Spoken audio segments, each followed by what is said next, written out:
चलो, बायट-सेवर्ट लॉ का फॉर्मूला बताओ। बंद करो नोटबुक, नोटबुक बंद करो। कौन से वेक्टर फॉर्म में कैसे? स्केलर फॉर्म बताओ। सर म्यू नॉट आई हाँ अपॉन 4 पाई हाँ आई स्क्वायर हाँ, इनटू डीएल। आगे कुछ नहीं था। तब तो आर वेक्टर तब हुआ ना जब अरे डीएल के आगे कुछ नहीं था स्केलर में। ये दिखा। हाँ, क्या था कार्तिक? Sine theta. हाँ सॉरी 5 चलो बच्चों, मैंने बताया था आपको कि मैग्नेटिज्म 4 सेगमेंट में है, जिसका चैप्टर नंबर 4 में 2 सेगमेंट है। चैप्टर नंबर 4 में 2 सेगमेंट है, जिसमें से एक सेगमेंट में कंप्लीट करा चुका हूं। हालांकि वो सेगमेंट अब सीबीएसई की वजह से बहुत छोटा है, अदरवाइज वो बड़ा सेगमेंट हुआ करता था। आज हम लोग उसके रिलेटिवली एक बड़ा सेगमेंट शुरू करने वाले हैं। तो आप लोग हेडिंग डालिएगा सेगमेंट का, second segment, force on a moving charge, force on a moving charge inside a magnetic field, inside a magnetic field, force on a moving charge inside a magnetic field, inside a magnetic field, ठीक है। Force on a moving charge inside a magnetic field, ठीक है। ये हम लोग को आज शुरू करना है, force on a moving charge inside a magnetic. बच्चों इधर ध्यान दो एक बार, पहले सेगमेंट में तुम लोग अलग अलग बैठो, उठो उठो उठो उठो।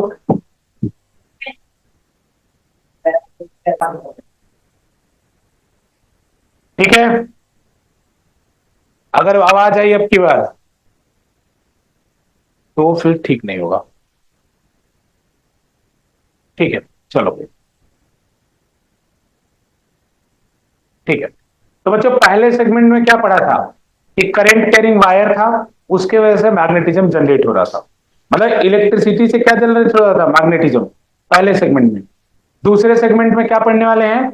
जितना फोर्स टॉर्क सब इधर पढ़ेंगे। तो आप जब क्वेश्चन करिएगा तो सबसे पहले अगर मैग्नेटिक फील्ड के बारे में पूछे तो आप समझिएगा फर्स्ट सेगमेंट, फोर्स के बारे में पूछे तो सेकंड सेगमेंट।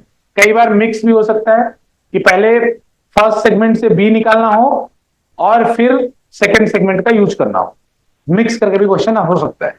तो सबसे अब इस चैप्टर में मैग्नेटिक फील्ड पहले से होगा और उसके अंदर एक चार्ज मूव करेगा और हम उस पर फोर्स या टॉर्क वगैरह की बात आगे करेंगे।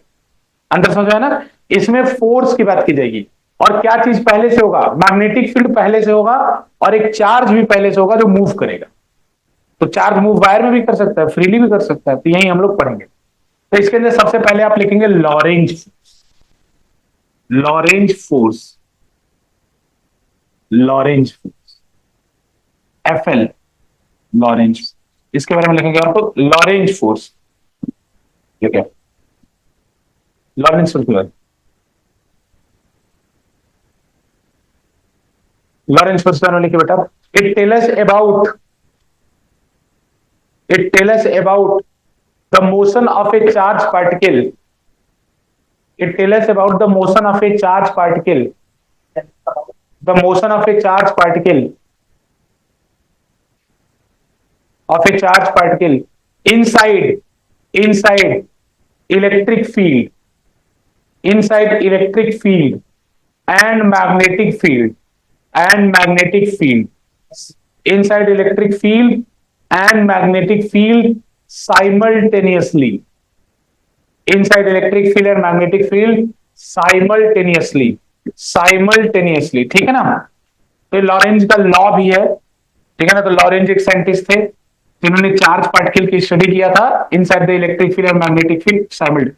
मतलब एक साथ इलेक्ट्रिक फील्ड हो और एक साथ मैग्नेटिक फील्ड हो तो चार्ज का मोशन कैसा होगा उसको किसने बताया था? लॉरेंज ने बताया था। ठीक है सबको।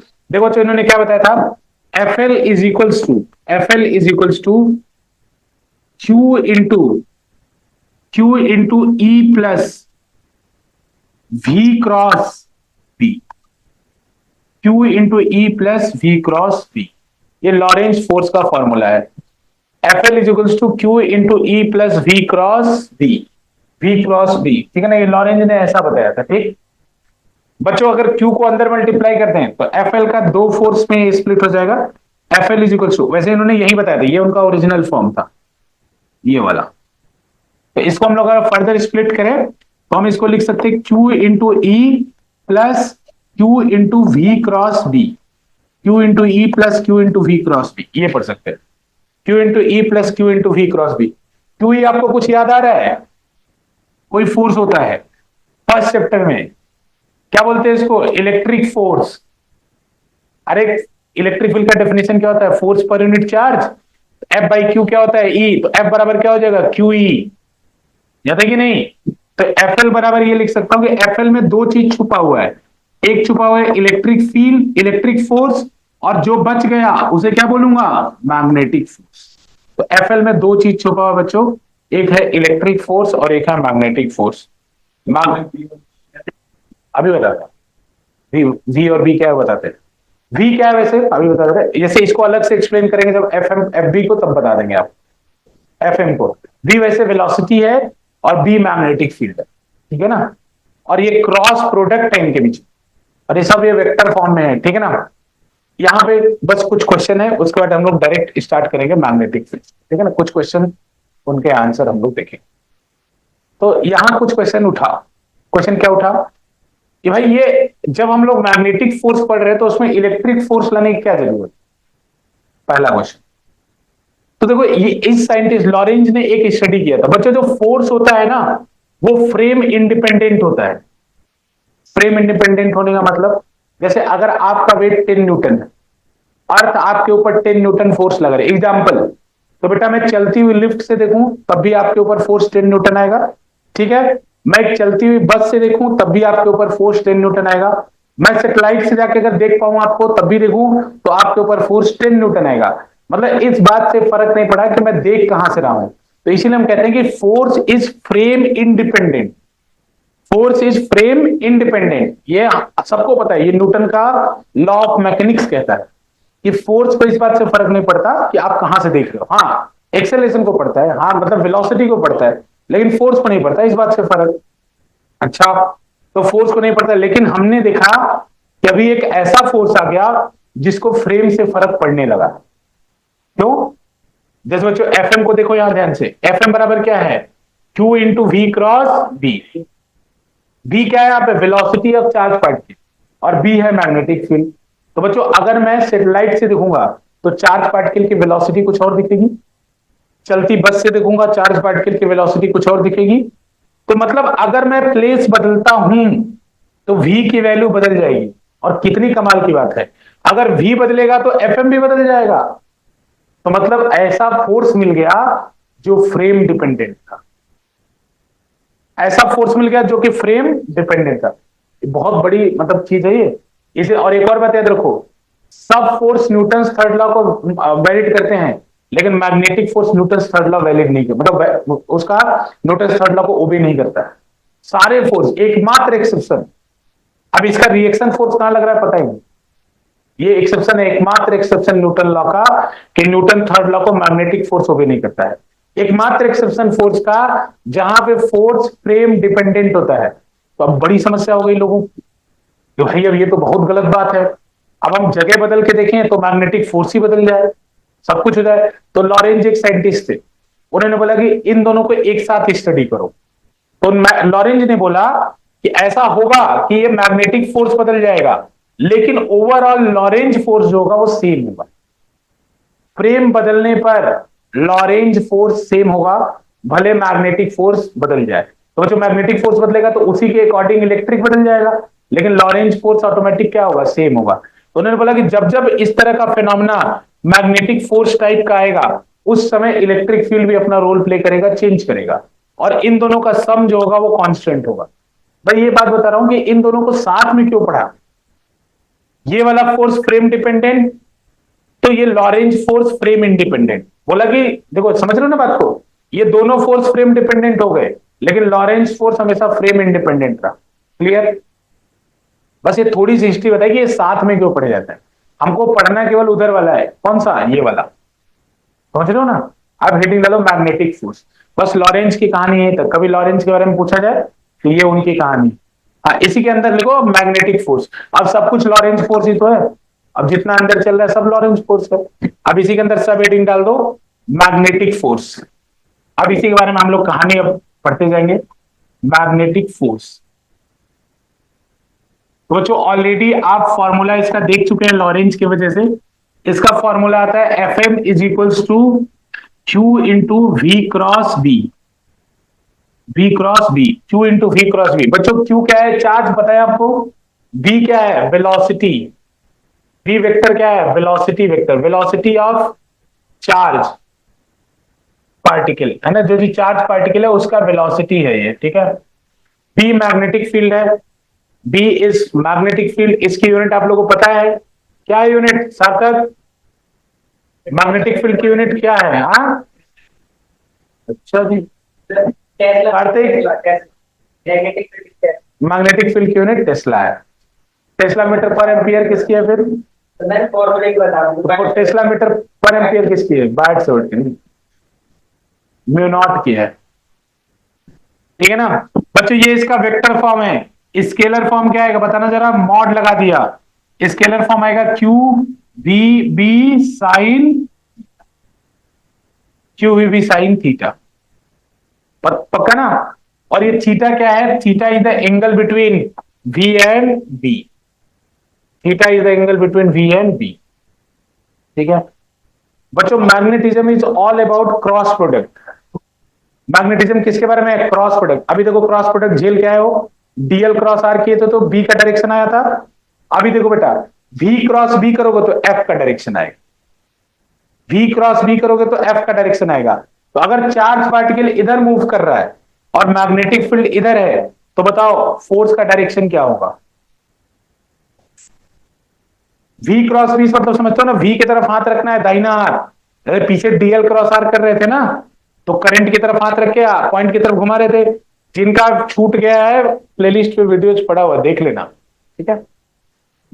बच्चों वी की तरफ क्रॉस प्रोडक्ट का मतलब, जैसे अगर आपको वी, बेटा ये वेक्टर प्रोडक्ट है ना, तो इसका आउटपुट भी वेक्टर होता है। तो फोर्स आया वेक्टर क्वांटिटी है, तो फोर्स का डायरेक्शन क्या होगा? वही डायरेक्शन होगा जो वी क्रॉस बी का होगा। तो वी क्रॉस बी कैसे निकले? दाहिना हाथ वी की तरफ पॉइंट करो और बी की तरफ घुमाओ, अंगूठा किधर है? बाहर की तरफ। समझ रहे हो कि नहीं समझ रहे हो? ये बार बार डायरेक्शन वाला खेल, मैग्नेटिज्म में बार बार क्रॉस प्रोडक्ट मिलेगा। मैं बार बार बोल रहा हूं, अभी पीछे करके आया एक बार, फिर क्रॉस प्रोडक्ट मिल गया, फिर आगे क्रॉस प्रोडक्ट मिलेगा। तो क्रॉस प्रोडक्ट में ये याद रखना, जो पहले रहेगा उसके ऊपर दाहिना हाथ रखना है और जिसके दूसरे जो बाद में रहेगा उसकी तरफ घुमाना है, ठीक है ना। ठीक है सबको? अब लिखो properties of magnetic force, properties of magnetic force, properties of magnetic force लिखो। जो पहला property, properties of magnetic force, देखो प्रॉपर्टीज ऑफ मैग्नेटिक फोर्स पहला लिखो, force on a stationary charge, force on a stationary charge, force on a stationary charge is always zero, force on a stationary charge is always zero. पक्का ना बच्चों? क्यों zero हो जाएगा? इस फॉर्मूले में देख लो, जब v ही नहीं रहेगा तो चार्ज रह के क्या करेगा? तो अगर तुमसे बोले कि एक इलेक्ट्रॉन रुका हुआ है, उसमें मैं 1,00,000 टेस्ला की मैग्नेटिक फील्ड ऑन कर दे रहा हूं, तो बताओ मूव करेगा?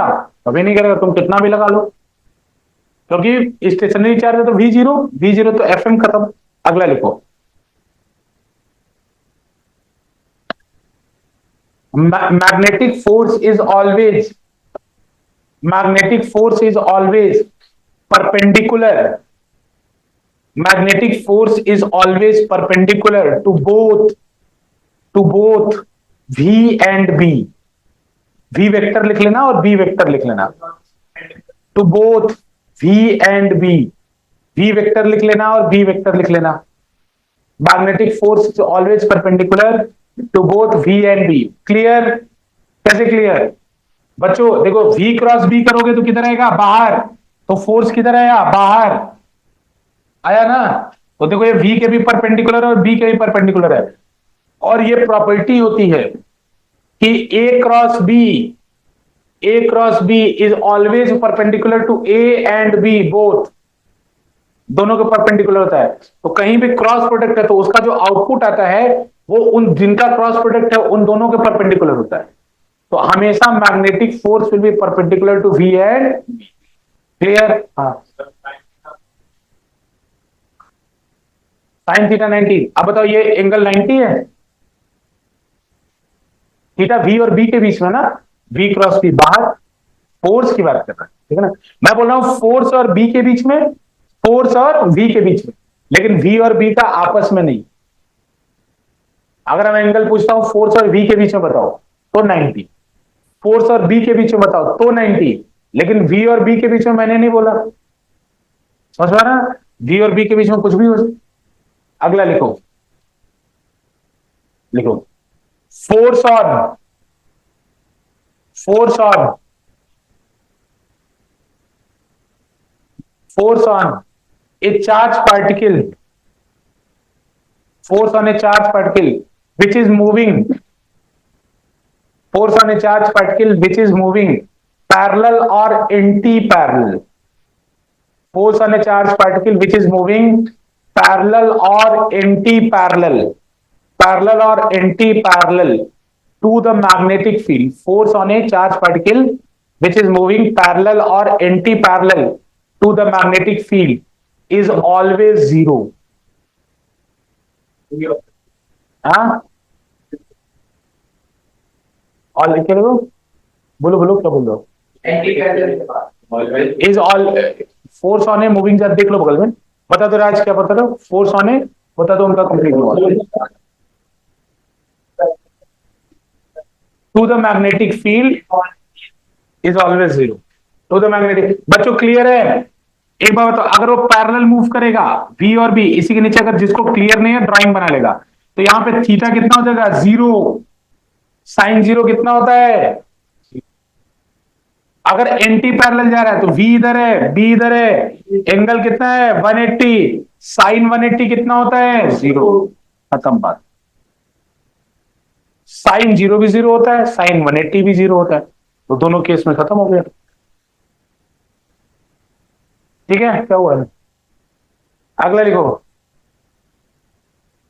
लिखो if V is perpendicular to B, if V, हाँ हाँ वेक्टर बना के लिखो, if V is perpendicular to B, if V is perpendicular to B then force will be maximum, if V is perpendicular to B then force will be maximum, क्योंकि sine theta maximum कितने degree पे होता है 90 पे, तो V और B के बीच में जब 90 डिग्री होगा तो बच्चों साइन 90 इज इक्वल्स टू 1, उसकी वैल्यू सबसे ज्यादा हो जाएगी, इसीलिए फोर्स सबसे मैक्सिमम होगा। क्लियर है, मैक्सिमम बस फोर्स विल बी मैक्सिमम। ठीक क्लियर, कितने पॉइंट्स पे, 4 लिखो, अगला लिखो, अगला लिखो, magnetic force is a powerless force, magnetic force is a powerless force, magnetic force is a powerless force, magnetic force is a powerless force, magnetic force is a powerless force। सुनो ध्यान से, अब ये पावरलेस क्यों होता है, जैसे मैं बताता हूं पावरलेस क्यों होता है। तो बच्चों पावर का क्या फॉर्मूला होता है, पावर का 2 फॉर्मूला होता है, एक होता है वर्क डन बाई टाइम, इसे हम कहते हैं एवरेज पावर, ठीक है ना, एवरेज पावर। एक और फॉर्मूला पावर का आपने पढ़ा है एफ डॉट वी, इसे हम कहते हैं इंस्टेंटेनियस पावर, P बराबर एफ डॉट वी, एफ क्या है फोर्स, वी क्या है वेलोसिटी, अगर इसको ओपन करोगे तो क्या है एफ वी कॉस थीटा, और it is the angle, theta is what, it is the angle between V and F, ये किसके बीच का एंगल है, V और F के बीच। ये मैं रिकैप करा रहा हूं आपको, ये 11th का है कि पावर का फॉर्मूला, ये कौन से पावर का फॉर्मूला है, इंस्टेंटेनियस पावर का, और ये होता है एफ डॉट वी, जो कि एफ वी कॉस थीटा के इक्वल होता है, theta is the angle between F and V. अच्छा अब जरा मैग्नेटिक फोर्स का पावर निकालना, तो क्या होगा F M into V into cos 90, cos 90 क्यों cos 90, point number 2, point number 2 बताया ना कि F M is always perpendicular to the velocity, बताया ना कि जो मैग्नेटिक फोर्स होता है वेलोसिटी के परपेंडिकुलर होता है और मैग्नेटिक फील्ड के लिए।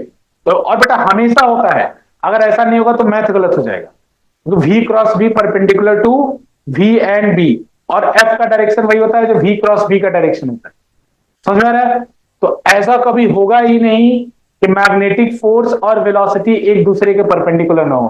तो जब ऐसा कभी नहीं होगा तो पावर हमेशा जीरो आएगा। तो बच्चों cos 90 is zero, hence power of the magnetic force. ये लिख लेना कभी प्रूफ करने के लिए, छोटा मोटा आ जाए एक नंबर में कि prove that magnetic force is a powerless force. तो फटाफट ये बता देना फॉर्मूला होता है पावर का, और इसमें ब्रैकेट में लिख देना because F M is always perpendicular to V. इसका रीजन लिखना हो तो यहां बता देना कि हम जानते हैं कि F M is perpendicular to V, always perpendicular, इसीलिए पावरलेस फोर्स होता है।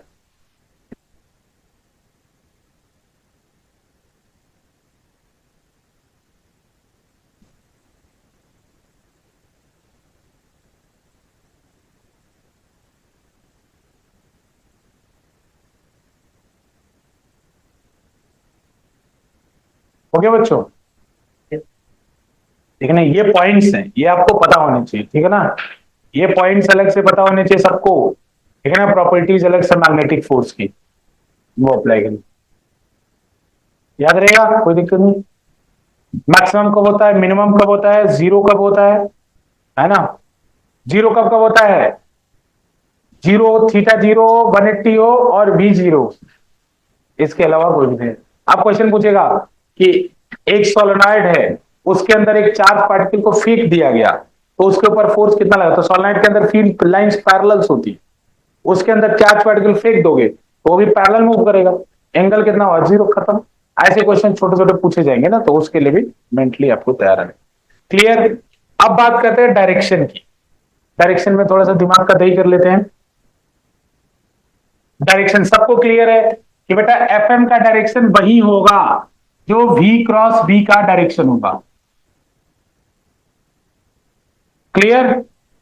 आइए सबसे पहले हम लोग पहला क्वेश्चन, एक मैग्नेटिक फील्ड इधर की तरफ है, प्रोटॉन ऐसे जा रहा है और इलेक्ट्रॉन ऐसे जा रहा है।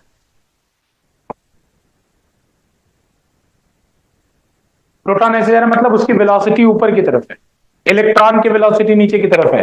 प्रोटॉन के ऊपर फोर्स किस डायरेक्शन में लगेगा?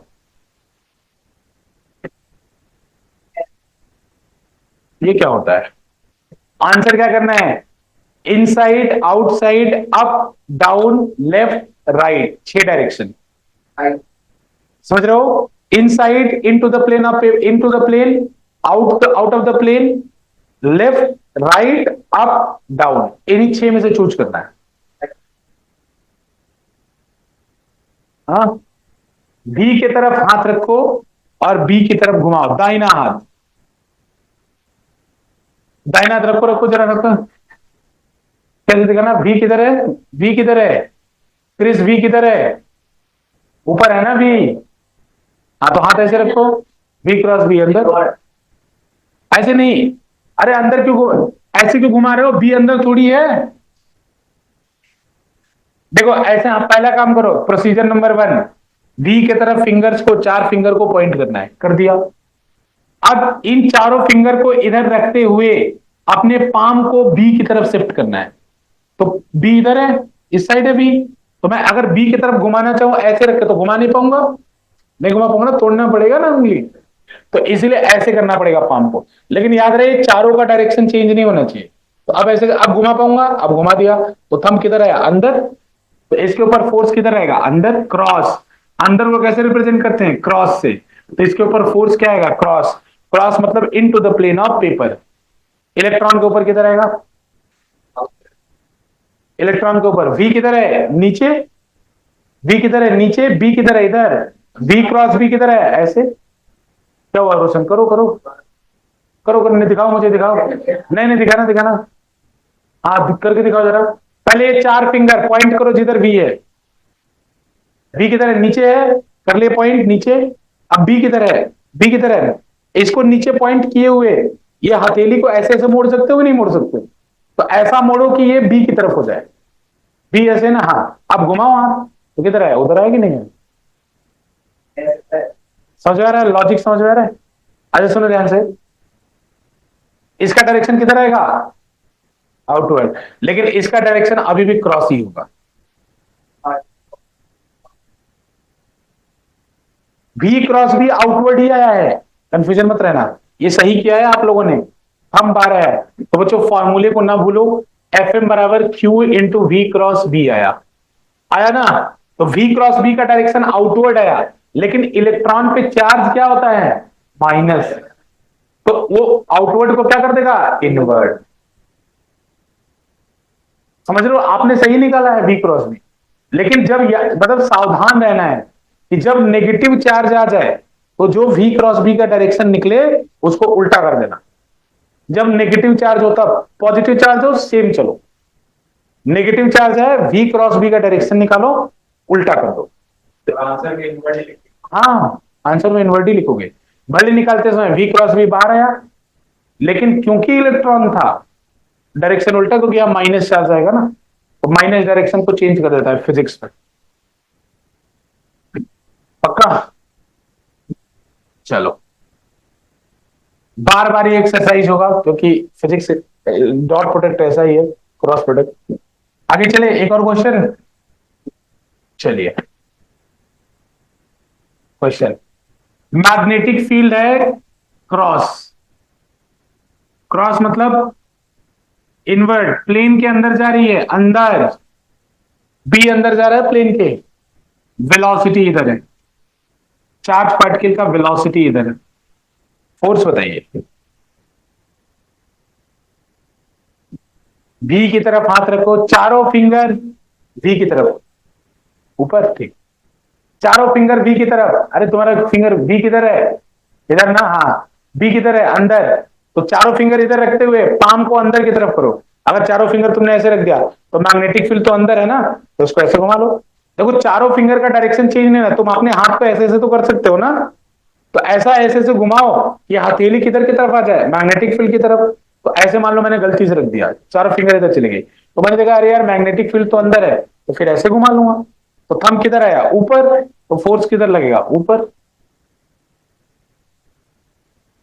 बात समझ में आ रहा है? आ रहा है ना समझ में?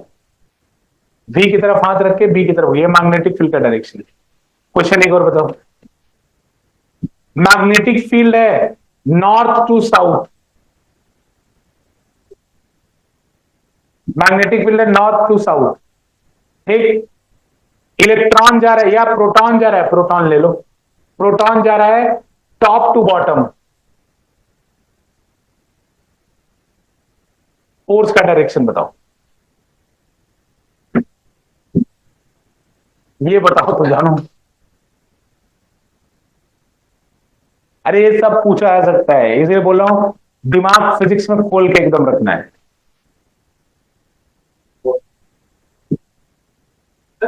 छह डायरेक्शन होगा आपकी बार, देखो मैं बताता हूं, toward east, toward west, toward north, toward south, up down, छह डायरेक्शन। छह डायरेक्शन अब की बार ये होंगी, east west north south up down, या टॉप बॉटम, जो बोल लो। अब की बार छह ये डायरेक्शन। बी मतलब magnetic field, N to south मतलब नॉर्थ टू साउथ जा रहा है, बी मतलब magnetic field north to south जा रहा है, राइट तो है ही नहीं यहाँ पे। East west north south top bottom में कुछ करना है आपको, ईस्ट में जा रहा है। चलो एक बार चेक कर ले रहा हूँ, नॉर्थ टू साउथ है, नॉर्थ टू साउथ, अरे बी किधर है? टॉप टू बॉटम, अच्छा। और magnetic field north to south किधर जा रहा है? वेस्ट जाएगा, ईस्ट टू वेस्ट जाएगा, वेस्ट की तरफ जाएगा, वेस्ट की तरफ। कैसे? अरे तुम बताओ तुम कैसे विजुअलाइज कर रहे हो?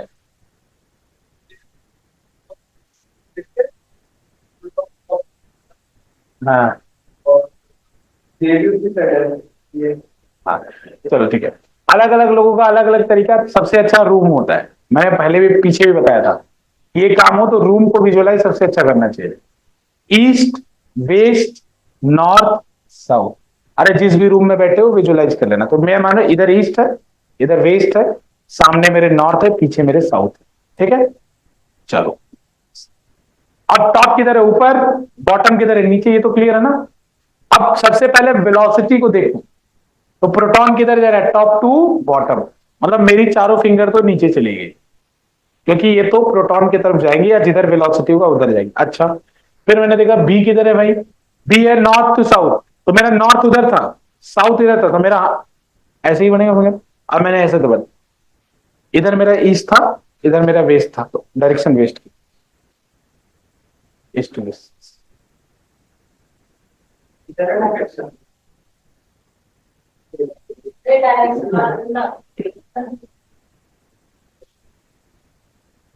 पता नहीं है इधर इधर इधर आओ, अभी कंफ्यूजन दूर करते हैं यहाँ। हाँ बताओ क्या कंफ्यूजन। हाँ पहले मुझे बताओ, ईस्ट इधर है, वेस्ट इधर, नॉर्थ सामने होगा, नॉर्थ सामने होगा, इधर साउथ होगा। ये डायरेक्शन पहले क्लियर करना पड़ेगा आपको, डायरेक्शन क्लियर है, ईस्ट वेस्ट नॉर्थ साउथ, पक्का। अब सुनो, टॉप बॉटम, टॉप ऊपर, टॉप नीचे बॉटम, इधर सुनो। अब प्रोटॉन देखो किधर जा रहा है, टॉप टू बॉटम, दाहिना हाथ, दाहिना हाथ, उसकी 4 फिंगर, इधर आओ, दाहिना हाथ, उसकी 4 फिंगर नीचे। अच्छा, अब देखो तुम गलत भी कर लो, अब अगर मान लो तुम्हारा, अब ये तो इसको चारों फिंगर को नीचे रखेंगे, हाथ को ऐसे घुमा सकते हो कि नहीं घुमा सकते हो चारों तरफ, तोड़ तो नहीं रहा मैं, ठीक कोई बात नहीं। अच्छा फिर देखो, मैग्नेटिक फील्ड किधर जा रहा है, नॉर्थ टू साउथ, हाथ ऐसे ही रखो, नॉर्थ किधर है बताओ, साउथ किधर है, तो ऐसे नीचे फिंगर किए किए इसको ऐसे घुमाओ, अंगूठा किधर जा रहा है, अंगूठा ऐसे करो, अंगूठा किधर जा रहा है, इधर जा रहा है, तो इधर क्या था, ईस्ट, और इधर क्या था, तो ये किधर जा रहा है अंगूठा, वेस्ट की तरफ, तो आंसर यही। समझ आ रहा है, भागो मत चीजों से, ये तो बहुत आसान है, और एक बार सीख लो, बार बार यही आएगा। अभी बाइट सेवट में आया था ये, फिर आया, अभी फिर आगे आएगा, टॉर्क निकालोगे फिर आएगा, ये तो पीछा नहीं छोड़ेगा ना, ये तो क्रॉस प्रोडक्ट से मैग्नेटिज्म भरा पड़ा है, वो कभी पीछा नहीं छोड़ेगा आपका। डन बच्चों, डायरेक्शन क्लियर है। अरे देखो, एक तो नॉर्थ साउथ से पूछेगा, एक ऐसे देके पूछेगा, तो तुम देख लेना आप बाकी, ठीक है। अब बच्चे लिखो, पहला टॉपिक इसके अंदर करा रहा हूं, पहला लिखो, motion of A charge particle, पहला टॉपिक। जैसे अभी तक तो इंट्रोडक्शन पढ़ा रहा था ना इसका, अब इसके अंदर जैसे एप्लीकेशन, इसका एक तरीके से कह लो कि पहला एप्लीकेशन क्या होगी सर, इंट्रोडक्शन में हालत खराब हो गई। अरे यार तुम लोग कैसी बात कर रहे हो, अभी तो motion of charge particle, motion of A charge particle inside a, inside a, motion of A charge particle inside a perpendicular, motion of A charge particle inside a perpendicular uniform, perpendicular motion of a charge particle inside a perpendicular uniform magnetic field, motion of a charge particle inside a perpendicular uniform magnetic field। इधर ध्यान दो बच्चों, uniform magnetic field है तो बराबर बराबर दूरी पे क्रॉस लगा दिया, मान लो अंदर की तरफ जा रही है, यूनिफॉर्म है तो स्पेसिंग बराबर होगी, ठीक है ना, अंदर की तरफ मैग्नेटिक फील्ड जा रही है, यहां पे एक चार्ज पार्टिकल है जो इसके अंदर मोशन कर रहा है, इस चार्ज पार्टिकल का वैल्यू मान लो q है बच्चों, इसको मैंने वेलोसिटी ऐसे दे दिया, वेलोसिटी v ऐसे दे दिया, बता इसके ऊपर फोर्स किधर होगा, किधर आएगा, ऊपर, अपर डायरेक्शन में फोर्स आएगा, v क्रॉस v, v के ऊपर हाथ रखो अंदर घुमा, अपवर्ड आएगा ना। अच्छा, तो ये चार्ज पार्टिकल फिर परपेंडिकुलर फोर्स आएगा, तो ये चार्ज पार्टिकल ऐसे मोशन करने लगेगा बेटा, मैं भी बता रहा हूं क्यों ऐसा है, थोड़ा सा गड़बड़ हो गया, सही बना।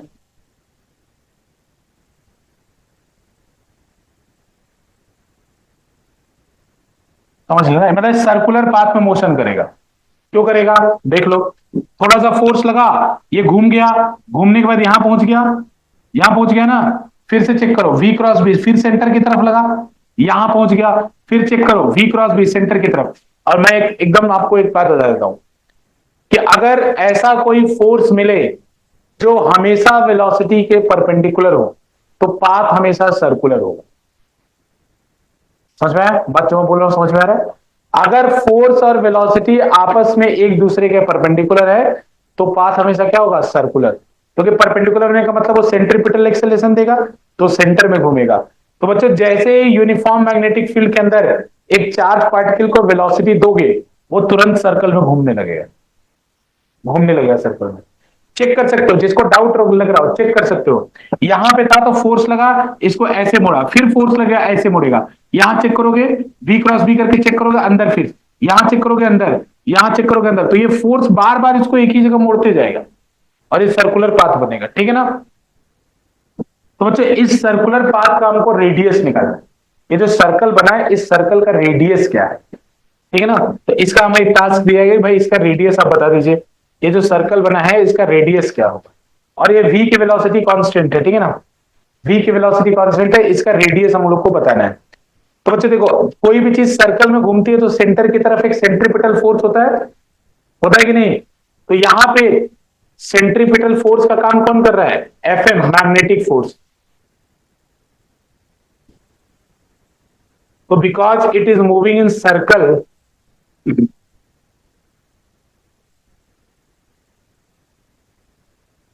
Moving in circular path,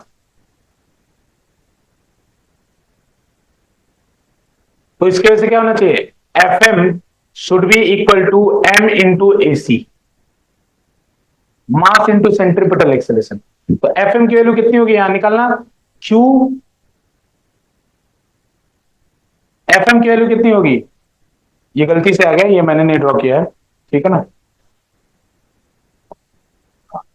Fm की वैल्यू कितनी होगी? Q इंटू, ये मैग्नीट्यूड लिख रहा हूं मैं, डायरेक्शन वगैरह तो क्लियर ही है, ऊपर की तरफ आ रहा है। Q into V into B into sine theta. तो V बताओ, थीटा किसके बीच में एंगल होता है? प्लीज कितना है? उसको बता रहे थे, वो सो रहा है। हाथ हटाओ, हाथ हटाओ तुम भी। क्यू भी साइन 90, कैसे 90 है बताना क्रिस? और मैग्नेटिक फील्ड अंदर से अंदर जा रहा है, तुम ऊपर कैसे बोल रहे हो? कैसे कैसे लोग हैं यार? V इधर जा रहा है, मैग्नेटिक फील्ड अंदर जा रहा है, तो V और B के बीच में एंगल कितना है? 90। और ये M इंटू AC के इक्वल होगा, तो AC किसके इक्वल होता है? V स्क्वायर बाई R के। सेंट्रीपिटल एक्सेलरेशन का फॉर्मूला क्या होता है? अरे जिसको नहीं पता है लिख लेना, ऐसी क्या बात है। AC बराबर V square by R, mass into centric. ये कैसे आया? ये न्यूटन सेकेंड लॉ से आया। F बराबर ma होता है ना, उससे आया है कि कोई भी फोर्स लग रहा है तो उसकी वजह से एक्सेलरेशन आएगा। तो ये फोर्स लग रहा था, इसकी वजह से एक सेंट्रीपिटल एक्सेलरेशन आया क्योंकि सर्कल में घूम रहा था। C नीचे लिखा है सेंट्रीपिटल, C छोटा सा लिखा है, इट मीन सेंट्रीपिटल एक्सेलरेशन। बेटा C का मतलब है सेंट, ये मल्टीप्लाई में कुछ नहीं है, ये C लिखा है, इसका मतलब सेंट्रीपिटल एक्सेलरेशन। उसकी वैल्यू होती है mv स्क्वायर बाई आर। अब बच्चों देखो, V से V को काट दो,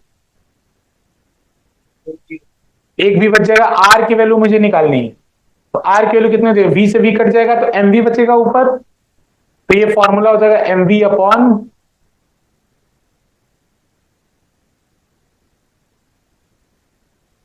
देख लो।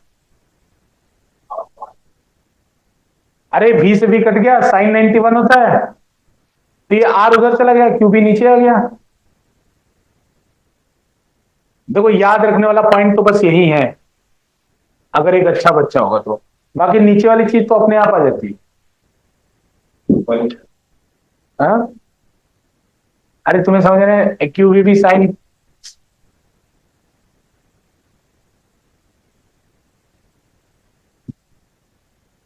अरे ये आसान है, इसमें कुछ है थोड़ी।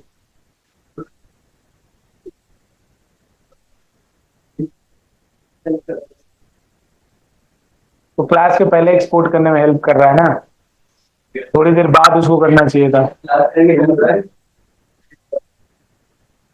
नहीं करना है भाई मेरे, ठीक है ना ये बच्चों? ठीक है ना? देखो एक बार तुम्हें ट्रिक बता रहा हूं, अब फिजिक्स में फॉर्मूले बढ़ते चले जाएंगे, यहां से यहीं से समझना शुरू करो। ये वाला लाइन जिसको समझ में आ गया उसको ये समझ में आ जाएगा। ऊपर Fm बराबर m इंटू ए सी, तो Fm की वैल्यू तो डालनी है QVB और AC की वैल्यू डाल दो mv स्क्वायर बाई आर। अपने से आर निकाल लो, फॉर्मूला याद करने की क्या जरूरत है, बस तुम यही याद कर लो Fm बराबर m AC, अपने आप फॉर्मूला। अरे 1 सेकंड लगेगा, फॉर्मूला निकल जाएगा। आर बराबर mv बाई QB, ठीक है। अब आपको ये निकालना है कि इसको एक चक्कर लगाने में कितना टाइम लगेगा सर्कल का, टाइम पीरियड। क्या निकालना है, टाइम पीरियड। टाइम पीरियड मतलब time taken to complete 1 revolution, ठीक है ना, 1 रिवोल्यूशन। तो बताओ एक चक्कर लगाएगा तो डिस्टेंस कितना ट्रेवल करेगा, 2πr। तो डिस्टेंस अपॉन स्पीड क्या होता है, डिस्टेंस अपॉन स्पीड क्या होता है, टाइम। तो ये 2πr एक चक्कर लगाने में डिस्टेंस ट्रेवल करेगा, और स्पीड कितना है उसकी, v। आर की वैल्यू पुट कर दो, आर की वैल्यू पुट करो, देखो आंसर क्या आता है, खुद निकालो खुद। आर की वैल्यू पुट करो उसके अंदर, v के 2πr की जगह, बस खत्म। देख लो इंटेलिजेंट हो गए कि नहीं तुम भी।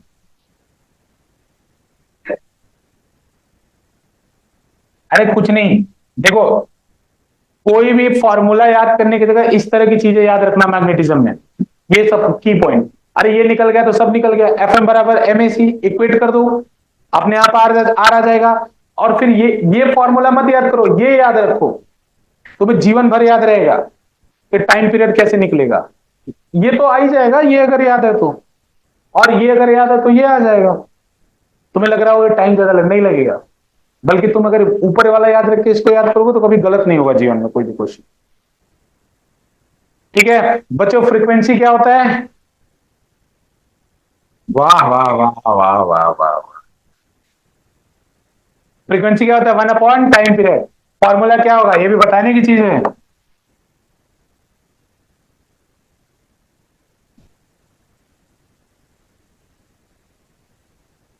फॉर्मूला फॉर्मूला बन गया, लेकिन बस एक चीज याद रखना है, उसी से सब कुछ निकल जाएगा, ऊपर वाला। अरे ऐसी मौज में पूछ रहे हैं कि फ्रीक्वेंसी क्यों निकाल रहे हैं इसमें, ऐसे क्वेश्चन पूछना कुछ भी पूछ सकते हैं, उनका क्या है। टाइम पीरियड पूछ ले, फ्रीक्वेंसी पूछ ले, रेडियस पूछ ले, हम तो तैयार बैठे हैं, जो पूछो तुम। अरे सार्थक एक बार समझते हैं, इधर ध्यान दो बच्चे, इधर अगर मैं स्पीड को डबल करता हूं तो रेडियस डबल हो जाएगा, मतलब सर्कल बड़ा बनेगा ना। अगर मैं स्पीड को डबल करूंगा तो रेडियस डबल हो जाएगा, सर्कल बड़ा बनेगा। लेकिन टाइम पीरियड पे क्या असर होगा, टाइम पीरियड, स्पीड डबल कर दिया, टाइम पीरियड पे क्या असर होगा, कुछ नहीं होगा। इसमें फॉर्मूला है क्या v का, नहीं है ना, तो टाइम पीरियड पे कोई असर नहीं होगा। इसका मतलब समझो, अगर पहले 1 सेकंड में एक चक्कर पूरा कर रहा था, तो अगर तुम वेलोसिटी बढ़ा दोगे तो भी 1 सेकंड में ही चक्कर पूरा करेगा। वेलोसिटी और बढ़ा दो, अभी भी 1 सेकंड में ही चक्कर पूरा करेगा। अरे सर्कल बड़ा होगा तो स्पीड बड़ा हो जाएगा, खत्म खेल। सर्कल बढ़ेगा तो स्पीड बढ़ेगा, लेकिन एक चक्कर पूरा करने का जो समय है वो सेम आएगा। सब लोग टायर्ड से लग रहे हैं।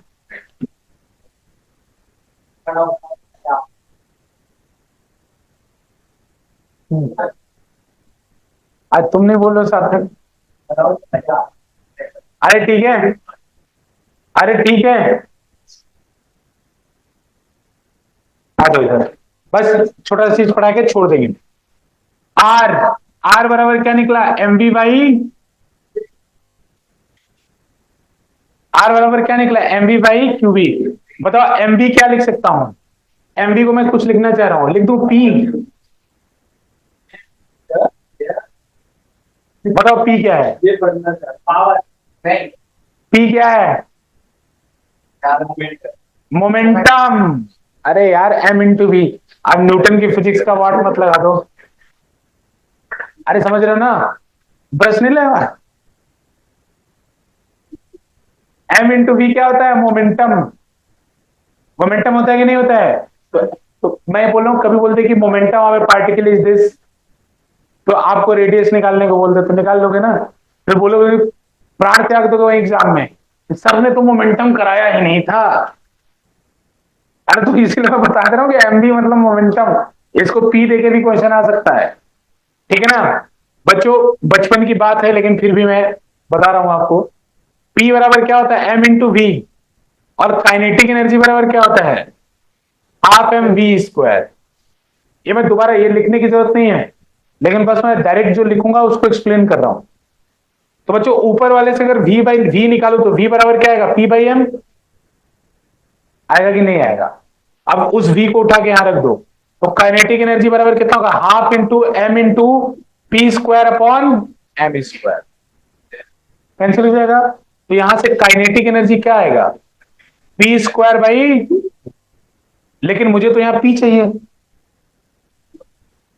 तो पी बराबर कितना हो जाएगा, अंडर रूट ऑफ 2m के।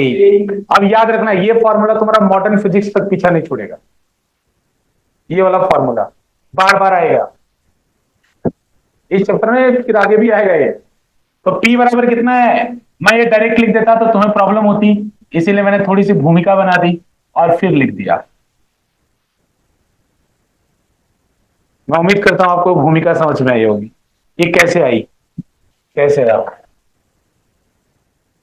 देखो एक बार मैं बता रहा हूं, जो इसको फॉर्मूला समझ के पढ़ेगा बर्बाद होगा।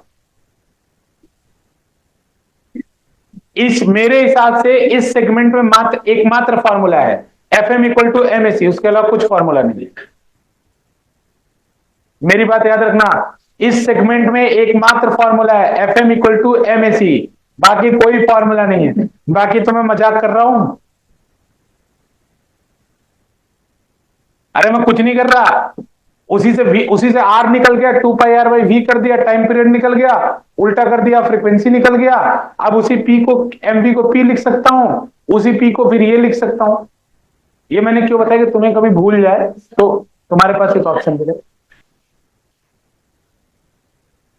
गुड क्वेश्चन, बता कहीं का मोमेंटम बराबर एम इंटू वी होता है कि नहीं, तो वी बराबर पी बाई एम होगा कि नहीं, और वी को यहां रख दो। अरे रोशन तुम्हें समझ में आ रहा है मैं क्या कर रहा हूं, ये फॉर्मूला मत याद करो, कॉन्सेप्ट जो बता रहा हूं कॉन्सेप्ट समझो तुम लोग। अरे वो डेरिवेशन नहीं है, ऐसे समझोगे जीवन भर याद रहेगा। अभी रटवा दूंगा खत्म हो जाएगा, एग्जाम भर याद रख पाओगे बस।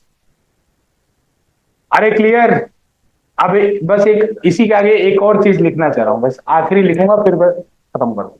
इसके आगे एक आखिरी चीज लिखूंगा बच्चों, एक आखिरी चीज, बस एक आखिरी लिख के बंद कर दूंगा, एक आखिरी।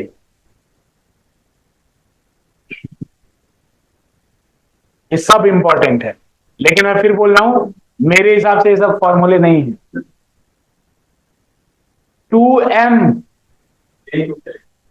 2m, अब के को लिखने जा रहा हूं, अब के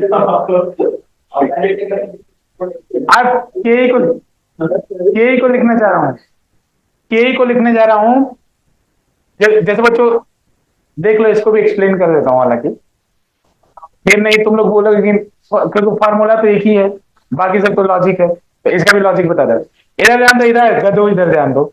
लास्ट चीज, जैसे बच्चों मान लो एक चार्ज पार्टिकल है, इसको वोल्टेज लगा के एक्सेलरेट किया जा रहा है, तो यहां से छोड़ोगे रेस्ट में, और यहां जाते जाते इसका कुछ मान लो प्लस है तो यहाँ पे माइनस लगा दिया, और यहाँ प्लस लगा दिया, तो ये एक्सेलरेट करते हुए जा रहा है। तो यहां जाते जाते ये कुछ काइनेटिक एनर्जी गेन कर लेगा ना, यहां रेस्ट से छोड़ो तो उसकी स्पीड बढ़ जाएगी, काइनेटिक एनर्जी गेन कर लेगा।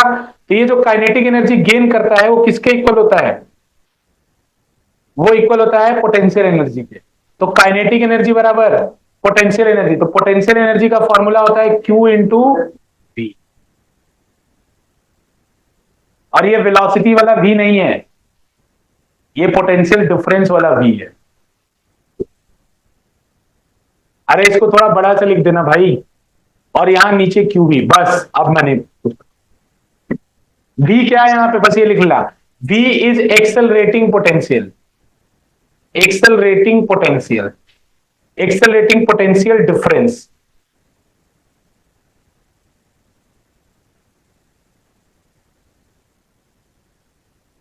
V is accelerating potential difference.